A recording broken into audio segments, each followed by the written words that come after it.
Number one, put God first.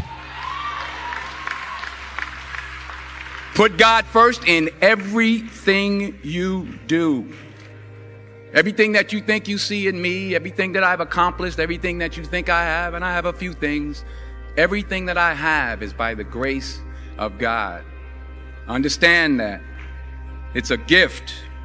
40 years ago, March 27th, 1975, it was 40 years ago, just this past March, I was flunking out of college.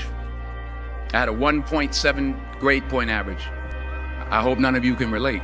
I had a 1.7 grade point average. I was sitting in my mother's beauty shop. They still call it beauty shops now? What they call it now? Yeah, I was sitting in the beauty parlor. I was sitting in my mother's beauty parlor, and I'm looking in the mirror, and I see behind me this woman under the dryer. And every time I looked up, she was looking at me, just looking me in the eye. And I didn't know who she was. And I said, she said, somebody give me a pen, give me a pencil. I have a prophecy. March 27, 1975. She said, boy, you are going to travel the world and speak to millions of people. Now, mind you, I was flunked out of college. I'm thinking about joining the army. I didn't know what I was going to do. And she's telling me I'm going to travel the world and speak to millions of people. Well, I have traveled the world. And I have spoke to millions of people. But that's not the most important thing, the success that I had. The most important thing is that what she taught me and what she told me that day has stayed with me since. I've been protected. I've been directed. I've been corrected. I've kept God in my life, and it's kept me humble. I didn't always stick with him, but he always stuck with me. So stick with him in everything you do. If you think you want to do what you think I've done, then do what I've done and stick with God. Number two, fail big. That's right. Fail big. Today's the beginning of the rest of your life, and it can be very frightening. It's a new world out there. It's a mean world out there, and you only live once. So do what you feel passionate about. Take chances professionally. Don't be afraid to fail. There's an old IQ test, was 9 dots, and you had to draw 5 lines with a pencil within these 9 dots without lifting the pencil. The only way to do it was to go outside the box. So don't be afraid to go outside the box. Don't be afraid to think outside the box. Don't be afraid to fail big, to dream big. But remember, dreams without goals are just dreams, and they ultimately fuel disappointment. So have dreams, but have goals. Life goals, yearly goals, monthly goals, daily goals. I try to give myself a goal every day. Sometimes it's just to not curse somebody out. Simple goals, but have goals. And understand that to achieve these goals, you must apply discipline and consistency. In order to achieve your goals, you must apply discipline, which you have already done, and consistency every day, not just on Tuesday and miss a few days. You have to work at it every day. You have to plan every day. You've heard the saying, we don't plan to fail, we fail to plan. Hard work works. Working really hard is what successful people do. And in this text, tweet, twerk world that you've grown up in, remember, just because you're doing a lot more doesn't mean you're getting a lot more done. Remember that. Just because you're doing a lot more doesn't mean you're getting a lot more done.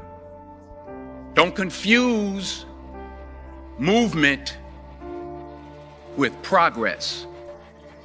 My mother told me, she said, yeah, because you can run in place all the time and never get anywhere. So continue to strive, continue to have goals, continue to progress. Number 3, you'll never see a U-Haul behind a hearse. I'll say it again. You'll never see a U-Haul behind a hearse. I don't care how much money you make, you can't take it with you. And it's not how much you have. It's what you do with what you have. We all have different talents. Some of you will be doctors, some lawyers, some scientists, some educators, some nurses, some teachers. Yeah, okay. Some preachers. The most selfish thing you can do in this world is help someone else. Why is it selfish? Because the gratification, the goodness that comes to you, the good feeling that I get from helping others, nothing's better than that. Not jewelry, not big house I have, not the cars, but it's the joy. That's where the joy is, in helping others. That's where the success is. Finally, I pray that you put your slippers way under the bed tonight, so that when you wake up in the morning, you have to get on your knees to reach them. And while you're down there, say thank you for grace. Thank you for mercy. Thank you for understanding. Thank you for wisdom. Thank you for parents. Thank you for love. Thank you for kindness. Thank you for humility. Thank you for peace. Thank you for prosperity. Say thank you in advance for what's already yours. It's how I live my life. That's why I am. One of the reasons why I am today. Say thank you in advance for what is already yours. True desire in the heart for anything good is God's proof to you, sent beforehand to indicate that it's yours already. I'll say it again.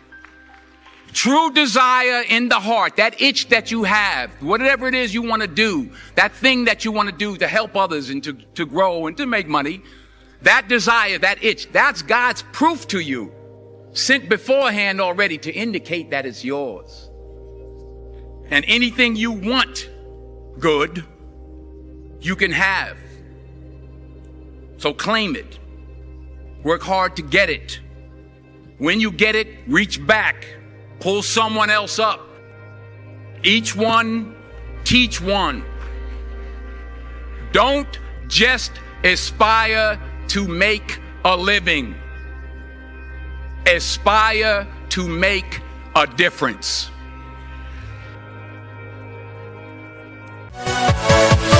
Yeah.